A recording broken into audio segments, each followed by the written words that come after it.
Hi guys! Welcome back again to my channel at for today's video nga ay may share ako sa inyo at ito yung pinaka talagang the best na loan application ko na talaga may recommend ko sa inyo at dito talagang sa loan app lang gamit ang isang valid ID at ayan cellphone, internet, pwede ka na nga makapag-loan ng up to 250,000 pesos at pwede siyang bayaran ng up to 24 months. So ayun, 2 taon.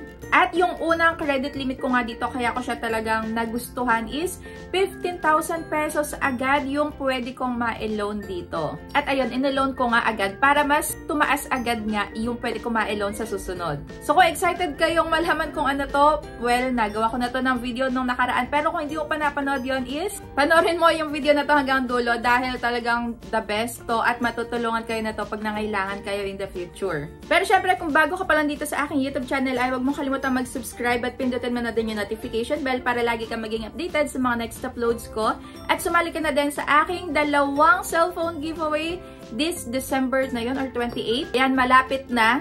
Check nyo na lang dito sa aking Facebook page kung paano sumali. Kailangan lagi ka lang updated sa mga ina-upload ko dito sa YouTube. At huwag mo akong kalimutang i-PM sa aking Facebook page. Syempre, hindi mawawala ang aking GCash giveaway every month yan sa may December 28 na din yan pagka in-announce ko yung winner doon sa may 2 cellphone. So, ayan, sumali na kayo. Pwede pang sumali. So, going back, ito yung isi-share ko sa inyo ay ang Maya Personal Loan na dapat meron kang ang Maya app. So, kung wala ka pang Maya app, kailangan mag-download ka na yan ngayon na. Pero kung ikaw ay existing user na nga, kailangan lagi mong ginagamit yung iyong Maya account dahil parang GCash din to.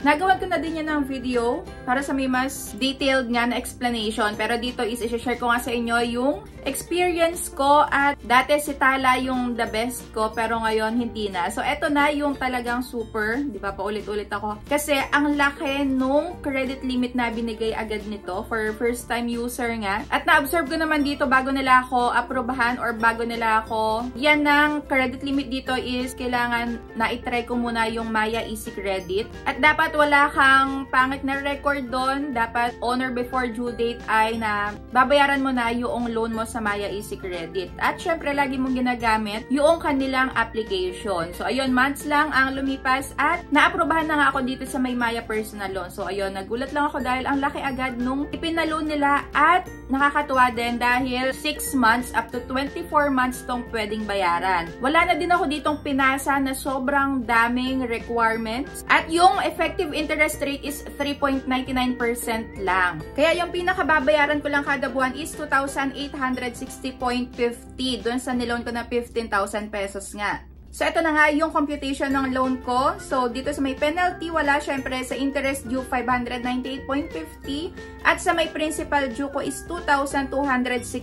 Kaya, yung pinaka-total na babayaran ko every month is 2,860.50. So, kayo na mag-decide kung maganda ba to or hindi, pero para sa akin is super okay. At talagang maire-recommend ko nga sa inyo. Yun nga lang, medyo matatagalan pagka ngayon pa lang kayo mag-download ng Maya app. Kaya dapat ngayon pa lang mag-download na kayo at umpisahan nyo na gamitin yan ng madalas para ma-aprobahan kayo agad. At mabigyan nga kayo ng chance na ayan na makapag-loan dito.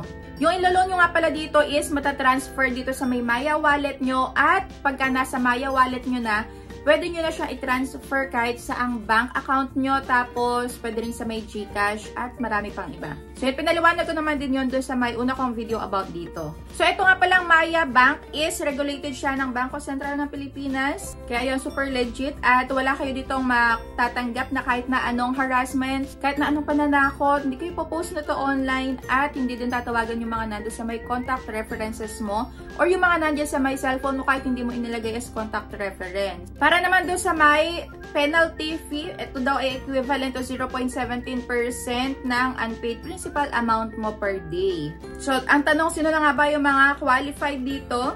Ayan, 21 to 65 years old. Syempre, Filipino citizen na nandito sa Pilipinas. Ayan, merong upgraded Maya account at active user nga nitong Maya account for payments and transactions. So, yun naman talaga ang pinaka susi dito para maaprobahan agad kayo at maging qualified nga dito sa may Maya Personal Loan. So, ano nga yung basehan ng loan amount dito? So, syempre, meron ditong several factors. Ayan, yung credit history mo, Maya app usage, at personal information. So, sabi nga nila dito, keep using Maya for your transactions and always pay your bills on time to increase your chances of qualifying for higher loan amounts. So, yun talaga yung susi. Kailangan lagi nyo gamitin itong Maya app nyo. So, paano mag-apply dito sa Maya Personal Loan? So, lalagay ko na lang dito. Pero, nabanggit ko na nga din yan dun sa may video ko.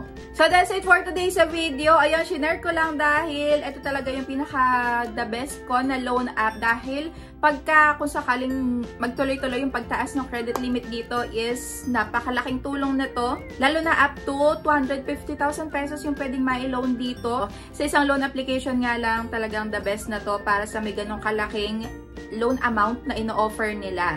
Pero yun nga lang, syempre kailangan lagi kang active dito sa may paggamit ng Maya bago mo ma-reach yung pinaka maximum loan amount nila na yon. So kung kaya na-try nyo na din itong Maya app na to, comment down kung nakapag-loan na ba kayo dito sa may Maya Easy Credit at sa may Maya Personal Loan? Kasi nga, hindi kayo agad ma-offeran nitong Maya Personal Loan kung hindi kayo nakapag Maya Easy Credit. Tatingin ko kasi doon ako unang na-offeran sa Maya Easy Credit at kasunod lang yung Maya Personal Loan. So, yan, comment down below kung magkano nga pala yung na-offer sa inyo dun sa may Maya Easy Credit at sa may Maya Personal Loan nyo. So, ako nga 15,000 pesos. Pero, hindi ko naman nire-recommend na gamitin nyo lahat-lahat nung binigay sa inyong credit limit. So, ako kasi ganun yung ginagawa ko. Dahil babayaran ko naman din agad-agad para lang mas tumaas yung aking credit limit. Hoping. So, yan. I-update ko kayo pagka tumaas na ulit yung credit limit ko dito. Ang susi nga is kailangan mong lagi gamitin for payments, transactions, yung bills payments nga madalas, diba? So, ayun, at kailangan bayaran mo lagi yung iyong loan on or before due date mo para mas okay. So, dito wala naman akong na-search online na negative reviews about dito sa may Maya Personal Loan dahil talaga nga namang makakatulong to sa mga nangangailangan. At secure din, safe din ang iyong information. At syempre, hindi kayo dito makakatanggap ng kahit na anong klaseng pananakot. So, yan para sa akin. Ito yung pinaka-top 1 ko. Comment down below kung ano yung top 1 nyo sa lahat-lahat ng loan application na i-try nyo this year, 2024. So, next year, iba na naman. Syempre, sobrang daming loan application na naman yung mga maglalabasan at gagawa natin yan ng review. So, comment down below kung ano pa yung gusto nyo loan application na reviewin natin sa susunod. So, ayan, excited na ako sa may mananalo sa may cellphone at sa mga giveaway ko sa GCash. Kaya, ayan, sumali na kayo. At thank you for watching and see you on my next vlog. Bye!